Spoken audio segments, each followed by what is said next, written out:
Hi guys, my name's Seb Tudor, I'm the man on the Silver Mountain, and welcome back to Conan Exiles. And to begin with, I have good news. First off, all of my thralls, every single one of them, has returned.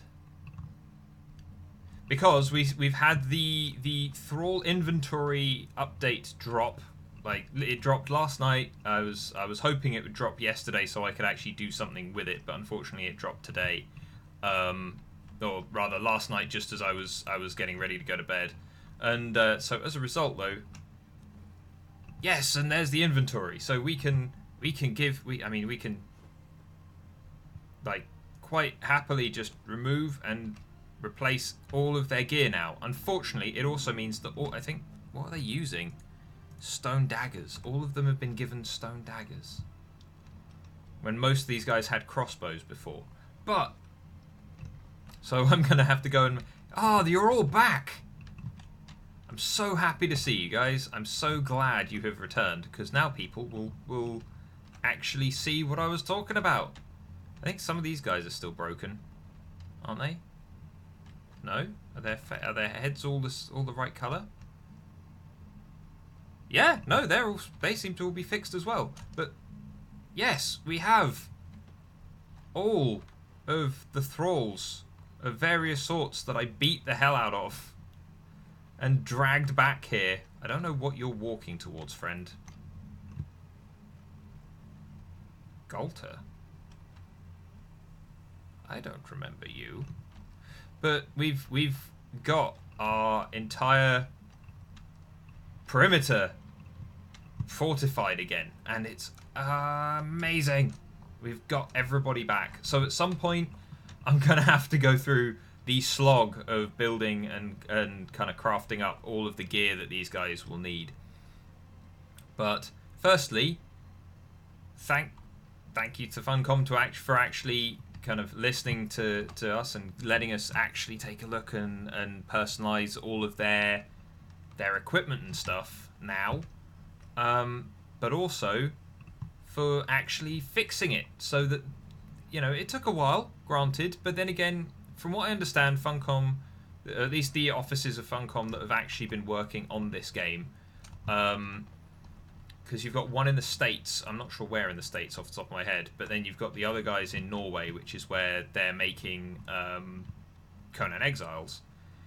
From what I understand, they've had a kind of office move not too long ago. I mean, I don't know if these guys are gonna do... Are they gonna do... Okay, so they're not just gonna randomly attack things as well, seemingly, which is good. That's good. It's fine, I'm happy with that. Oh, nope.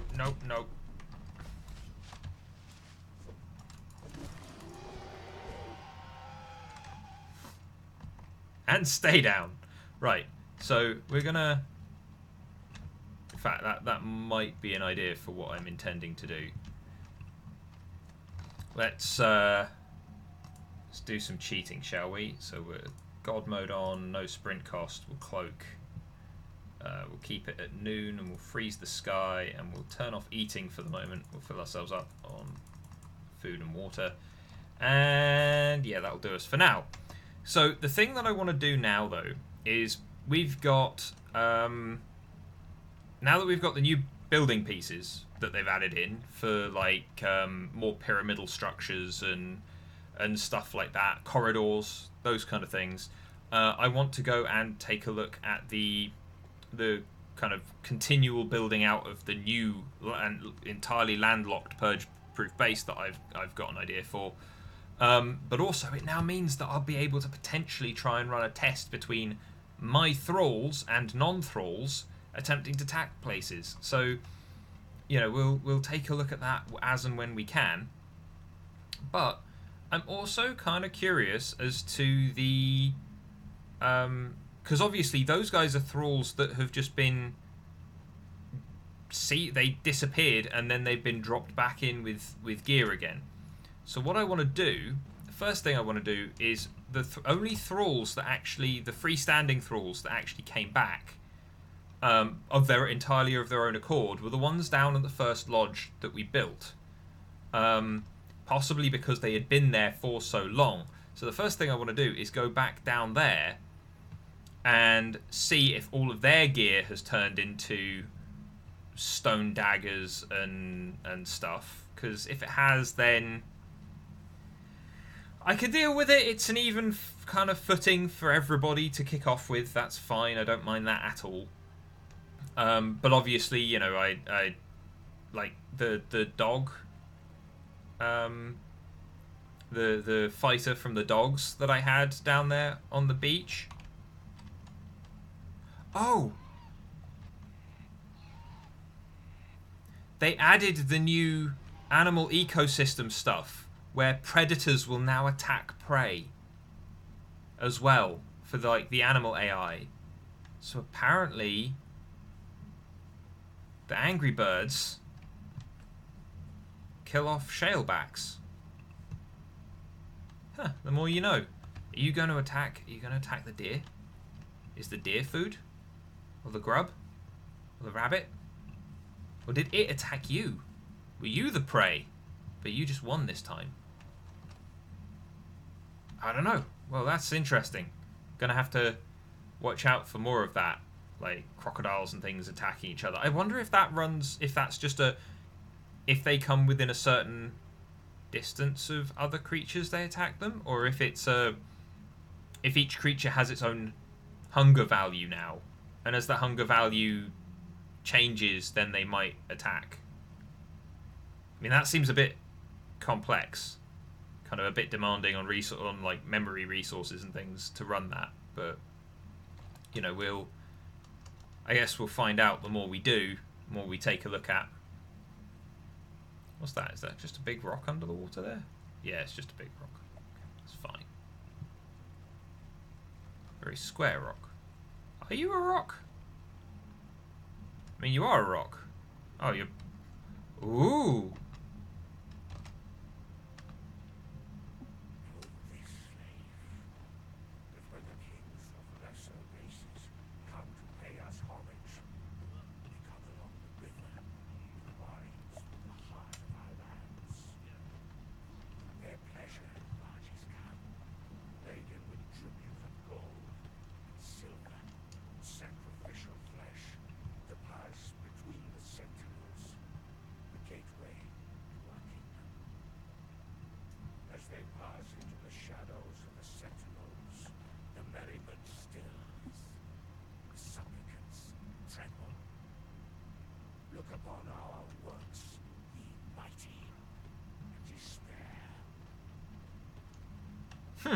I like that. Yeah, what was I saying? Oh yeah, animal ecosystems. That'll be interesting to see, especially in the places where there are animals that are weird. You know, angry, big dragon things and whatever else. Or will things attack the undead? Yeah, okay, they've all... So, like, they've all lost... I mean, they all have stone... Ow, I just stabbed myself on my own spikes. They all have stone stuff now, but their gear is all reminiscent of what they had before, I think. So it's more an exchange than anything else. Do you still have a bow? That's the question, because all those archers who had crossbows have turned to daggers, seemingly. So do you people up here... Okay, so the Darfari dancer has kept her dancing outfit, but what about you guys? Do you still have... Okay, so you still have bows. Maybe it's because the others disappeared and didn't come back. What about you? Do you still have a bow? Yeah, you still have a bow. Okay, that's interesting. Just means I have to sort bows and things out. As far as I'm aware, in regards to bows, as long as they have... ammunition suggested to them. Oh no, they have ammunition that I think is of a basic type for the weapon that they're using, and then if you want them to use others, then you equip them, and then once those have all run out, then they revert back to basic arrows. I think that's what was said.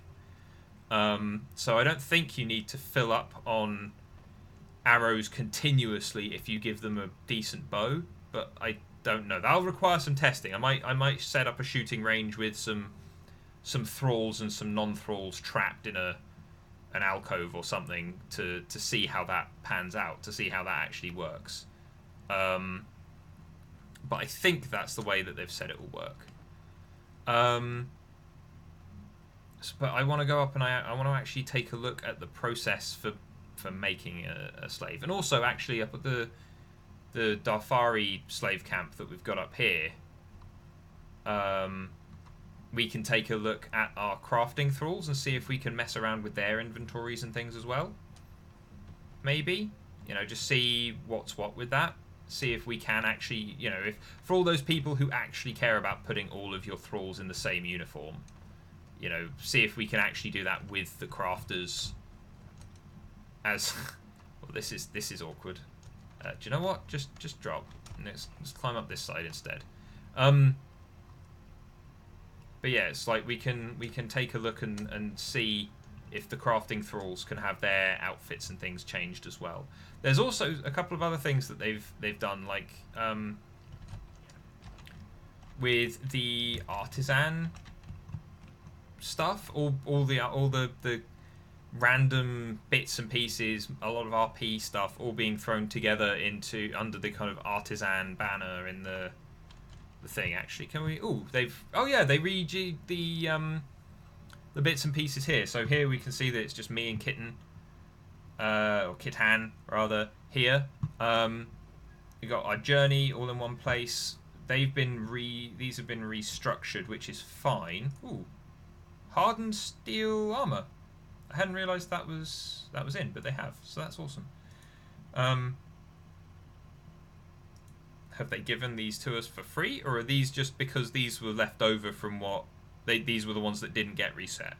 I don't know. Yeah, where is it? There should be. Ooh, is that? So bed shaper now gives you all of it, including pillows. Table maker gives you all of the tables. But we need. Oh, we need carpenter. Okay, so that's the carpenter's bench. Then where's a drum? What do we need for this? So that's just that. Repair kits. That's the other cool thing, because now we can, even if you're not an armor smith, even if you don't have the right stuff, you could give, like, if again, as part of a clan, if you've got the different people doing their different jobs, and someone's just not prepared to repair their own gear because they just don't have the recipes for it or whatever else, and they've been given their gear by someone else, you can give them repair kits instead, and that'll work out quite well. Oh, so the taxidermy is now being lumped together under different things as well. We've got bandages, which is a nice thing. Folding screens. Okay. What's this? Advanced repair kits. Nice little fireplace there. Very cozy looking. Highlands big game. Okay. Alright, so I don't see, because they said artisan as an artisan bench thing, but that doesn't seem to be here. Instead, we seem to have that they've lumped stuff together. Here, Wicker Works is just for bowls and things. Well, hold on. Let's unlock that. Anyway, because we need that regardless at some point. Slaving. They had said that they were going to look at improved versions of these as well, but I guess that's not something that's been worked on just yet. So we've got chairs, stools, benches. We've now got the fish traps and things, which is cool. So we're going to need... I'll need to look into doing that further north and set up a base that I can actually do that on properly, because I'm not sure if the reservoir will let me do that properly. Big game hunter. All of those have now been lumped in together. Okay, that's cool. There's more here that's been kind of rolled together than I thought there had been. But anyway, we'll get back. We'll take a look at that in another video when we're actually building stuff out, especially when more of the settlement system comes. We'll take a look more at that. So, okay, have you guys all had your clothes pulled off? Because some of you guys were in... Okay, that was odd. But, like, no, you're still a Darfari chap. Okay, so I don't think I can change the way that these guys look. Because they are attachments to stuff. And these guys are, as well are priests, so they get specifically attached to things. But our kind of overseer guard over here from the dogs, he's back. But he's been dressed down as well. He's no longer got his nice equipment. Now, have we got our 3 here? So we got you 2. Aha! There's the 3rd. Who always wants to run up the hill and beat up rabbits and deer and things. She's here. Right, but I need... There is a... Apparently there's a... Yes, okay, so we can move without putting them in our inventory now. Just by... Oh. Maybe I can't... Maybe I need to go around the other way without falling. Move. Okay, you're coming with me. We're going round this way. I'm bringing... Okay, so I must place her on a walkable surface. She's disappeared, but if it doesn't matter if... There! Okay. But she still has... So these guys still have their... Darfari weapons, which is interesting. So it seems like we've got some interesting kind of... Some people have been left with some stuff. Some people have had everything taken and replaced with a stone dagger. Because she's... Yeah, because the dancer is still in her garb, but she's still got a bow. What about you guys up here? Yeah, you've still got a bow, and then you guys are still dancing away happily. Okay, that's fine. So let's just quickly go and because we want to go and test out, see what happens when we've broken someone in properly. So let's give ourselves a truncheon, and then we want... No, we don't want truncheon.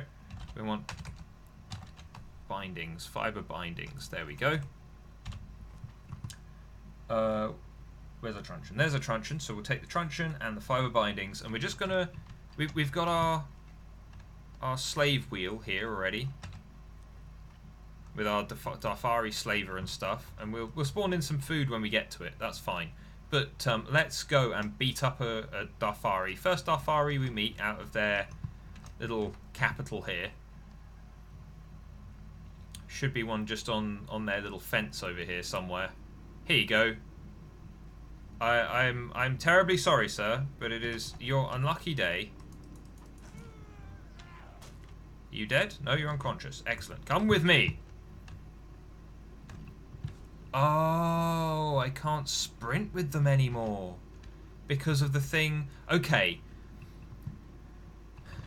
I've talked about the combat system before, and I've said that I like it and just to clarify, because there was a comment last time when I was talking about the last dev stream where someone said, "Oh, you like it, but I think it's kind of crappy at the moment." It's like, yeah, I like it insofar as it's kind of crosshair and mouse control and not lock on. Yeah, it reminds me kind of games like kind of the Jedi Knight games, where it was kind of a third-person shooter, mouse and keyboard kind of game. In a way. Oh, we'll put an enemy on the wheel of pain. Hey, great. Right, we need some food though for him, so let's give him he's our test subject, so let's give him something nice, shall we? Let's be like 50 roast haunches. There we go. So let's just slap these. Slap these in here. Turn it on.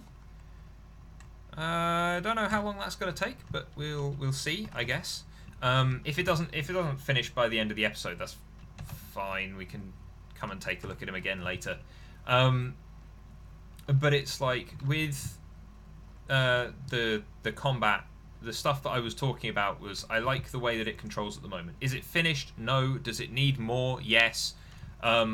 But in terms of the basic controls, like I like just free mouse and stuff like that. Are there problems with the stuff they've already done? I would say yes, because things like the separation between heavy strikes and not, that holding there for a certain period before you are forced to slash works perfectly well for melee weapons, but seems to be when you're wanting to aim and stuff with bows and javelins and things like that, it I don't know, it seems a little short to me, which isn't a big deal all the time. It's something you can get used to, but it is a little frustrating at times. The sprinting thing, where if you sprint, then it kills your weapons. They all get taken away, or get put away.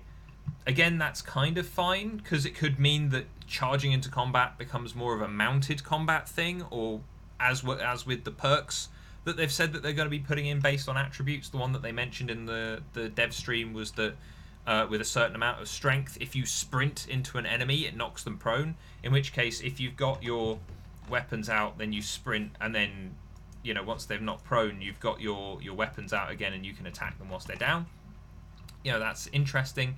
Some of the stuff I would like to see, because we've got the dodging and stuff in now, which, with a proper dedicated dodge button, which I think is absolutely fine, and obviously doing this all day is just hilarious.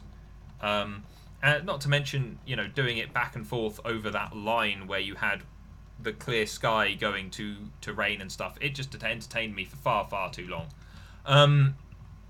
But it's like the other stuff that I think we could need and would probably really benefit from would be more, if I press left strafe and then attack, it does one kind of sweep. If I do it the other way, it does another kind of sweep, back, forward. Little simple kind of directional things that could be comboed together, or could actually have formally kind of introduced combos put in a way for those people that want to engage with the combat system as a more complex combat system. For those who just want, as it was described, kind of single button combat, and fine. But for those that want to have a little bit more complexity, then just have it there. And I don't think you need a lock-on to do that, especially if you've got perks that are specifically going to be focused around player control, like running into someone so that then you can knock them prone and attack them. I'm interested to see what those perks are actually going to be, because I think they said it was every 10 perks that or every 10 attributes that we'd get them. And so, the way that I'm set up at the moment, I would have one perk available to me in strength, agility, and vitality, and then 2 available to me in grit, encumbrance, and survival. But then I'm also thinking, considering you're having to kind of push your attributes into these places kind of fairly solidly, considering they've said they want to limit the number of respecs and things you can have, do I feel that 2 perks in these areas is enough?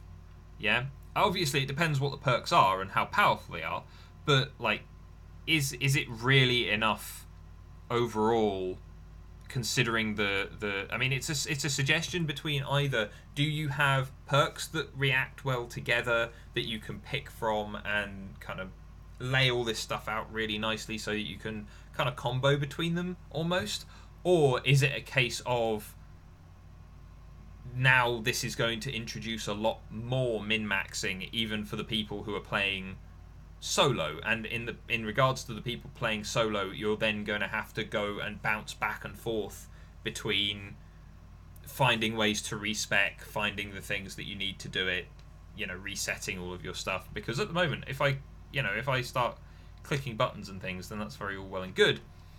But considering they're saying they want to restrain it more, that they want to limit the number of the respec potions and things as well, both for seemingly the whole game. They've not made any specific kind of differentiation between whether or not it's going to be, this is for single player, and then, you know, respec whenever you like for single player, but then for everyone else, that's not going to be a thing we want to do. But we'll have to see. Anyway, our archer is nearly finished here, so we'll once he's finished, we'll see what he's got on him. But also, they've said that there's we can choose follow. Come with me. Are you going to come with me? Oh, you're coming with me. I feel like it's like GTA. I can walk around with all these people, all of one. Okay, come back over here, because you're supposed to be a door guard, so you can come back over here. And then how do I make you stop where I want you to?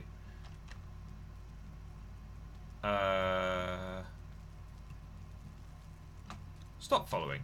Okay, so now if I run over here. That's cool. You can that I like that. That actually even allows a bit more of a narrative focus to some of this stuff. Right, okay, we've got our archer though. So you've seen me bludgeon him, you've seen me put him onto the wheel, and now he is here. He is Cedric, the man without a weapon. Oh no, there we go. We have it. I'll try and speak English today. It's not going well. Oh, so he comes out hurt. He comes out hurt after being on the wheel, but he retains a weapon. But that's all he retains. Okay, so you should probably be, you shouldn't be here. You come with me. Just gonna carry you up the stairs. Stick you on the roof.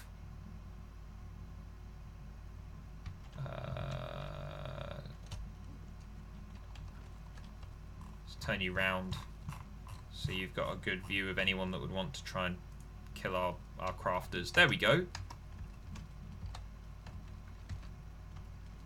Awesome. So they retain the weapon that they're supposed to have, but that's all they retain, and then everything else is up to you. In which case, I mean, as was said during the live stream, the dev stream, and as I kind of sympathise with, a lot of what they're trying to do is a kind of iterative cascade, where it's like when they've iterated through the way that they want to have things in the game, they've come up with the correct iteration that works the best, and it is easily, you know, fully applied. So in regards to the AI for humanoids, for instance, then once the AI for humanoids is done, the rest of the settlement system can be worked on and implemented. The purge can be worked on and implemented. The story can be more easily implemented, and so on and so forth. You know, and so I sympathise with how lots of people are wanting this stuff. Like, I'm wanting this stuff. I want the story in. You know, I want all of the other bits and pieces, because this has a potential. This game has a potential to be kind of, I'm not going to really say fully Skyrim-esque, but it has a potential to be a big, solid story with cooperative elements, with PvP elements, with this large play space. They've said that they're working on at least 2 more. Well, they've got the dungeon, which is the lava-filled reptile place, and then I think they were talking about a marshy area with which is why they're working on the weather system, and that, I feel, is probably in line with what I've been saying about from what the Pirate Queen told us about there being islands and stuff over here, and how we've got this big part of the map over here on the other side of the mountains, which again would, to some reason, you know, to some reasonable degree, protect this area from from the inflow of anything from over there. So we could have mountains leading down onto a kind of tropical marshy coast. And again, we've got this kind of more tropical area over here. So we've got... There's reason enough to believe that there are islands and a marshy area all on this side, which I'm looking forward to, because that's, again, a whole different biome, whole load of new creatures and other bits and pieces. But again, they're working on those kind of things so that the play space is in the game in full and everything else is sorted. They've pushed back the release of the game by a month, or not a month, by a quarter almost. It was kind of, from what I remember, it was midway through Q1 that they wanted to release, and now they're looking at the beginning of Q2 next year. So they've given themselves some extra time because of all the other stuff that's been going on, the problems that they've run into, which I think is great.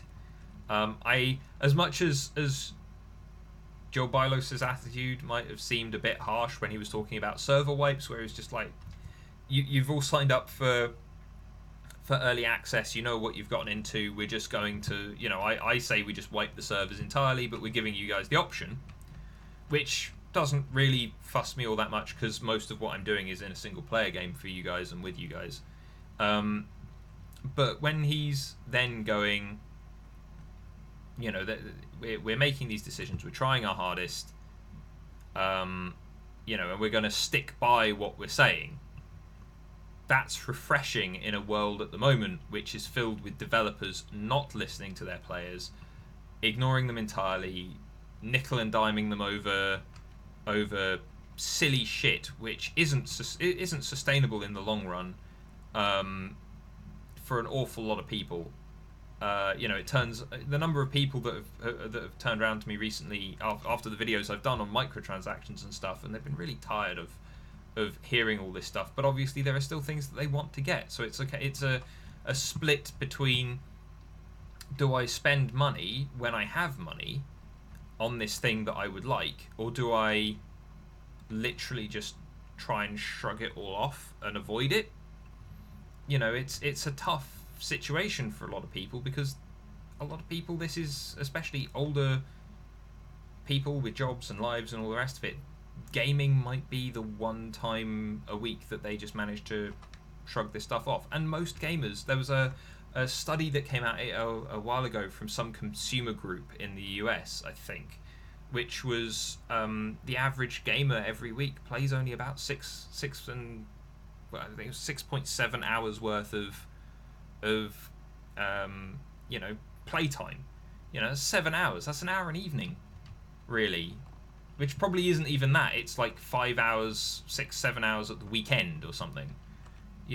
So a lot of these games that are trying to turn things into a lifestyle, they're excluding, or even just going, well, you need to pay an awful lot for everything. They're excluding so much of their player base, which is why there's so much outrage and isolation. And yet, these guys at Funcom, they're looking to reinvent themselves again and make, they've always, in my opinion, they've always made quality games, but they're looking to advance and do better and do more, and buy gamers for gamers almost. And hearing a developer, Joel Bylos, sit there and go, yeah, we're trying to do the best for you, but it's difficult, and we're going to, we have never promised these things. We're going to stick to what we've said as best we can, but bear with us and let's see where this goes. I very much appreciate and respect the kind of candor that comes with that. But anyway, I've gone off on a weird tangent, and we've got, what did I call him? We've got new archer guy up there now, and we've seen how that all works, which is cool. At least they're not left without a weapon. That was my one concern.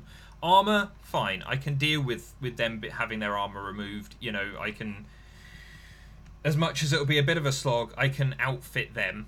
Obviously, as the settlement system comes in and I can place orders essentially with these guys to one extent, or at least that's what I'm hoping for, then they can build, to order amounts of armor that I can then distribute. But yeah, I'm glad that they're left with weapons. That was the thing that I was worried about, that they I'm an archer, but I've not got anything to arch with. you know, so I can't just be put straight into service as soon as I've been kind of given the ability. So anyway, the next thing that I'm probably going to go look at is the new building stuff with the new Purge-Proof Base Mark III that we will be building up north. Which again, I still don't even know in like when the Purge is likely to be coming into the game and stuff like that, but I want to build all of these Purge-Proof bases out purely so that then when it's in the game, when it eventually happens, we can just go, right, this is what we're going to do. We're going to try and defend each one of these bases as best as we can and see which one is the most successful. Whichever one stands out as just being the best idea then can be replicated across the map in various ways. You know, that's my thinking. That's the way that I want to do this, because it's like if Purge-Proof Base number 1, the tower, if that turns out to be the best, then when I eventually restart this game entirely and like look to play through the story with you guys as and when it's added, because apparently it's all designed and all kind of laid out, it just, you know, they've got so much on their plate to do before they can put it into the game. But when I restart this whole thing and we go through the story together from the beginning right the way through to the end, crafting everything and running simply with everything through the whole game, you know, then that'll be something that you know, doing all these experiments with the Purge-Proof bases and with the different weapons and the different ways of building, it'll give me a good idea of what's the best way to survive long enough to make a series out of it, and so we can actually have a look through the story and stuff as well. But anyway, I'm going to stop rambling now, because I've been going on for a bit. This update, it's small little things, but it's stuff that, again, we're getting progress. We're seeing repairs and fixes and optimizations and stuff, and it makes me hopeful for what we're going to see next, you know. So otherwise, guys, you know, let me know what your thoughts are. What are you most excited about? Did you catch the most recent dev stream where Joel was back after being sick and actually added a whole load of extra information to what Jens Erik was saying? You know, let me know what your thoughts are and what you're hoping for, honestly. And otherwise, guys, thank you very much for watching, and I'll see you in the video tomorrow. Take care. Thank you very much for watching, guys. If you enjoyed this video, then please drop us a like, share this video, and subscribe for more, and I'll see you in the video tomorrow. Take care.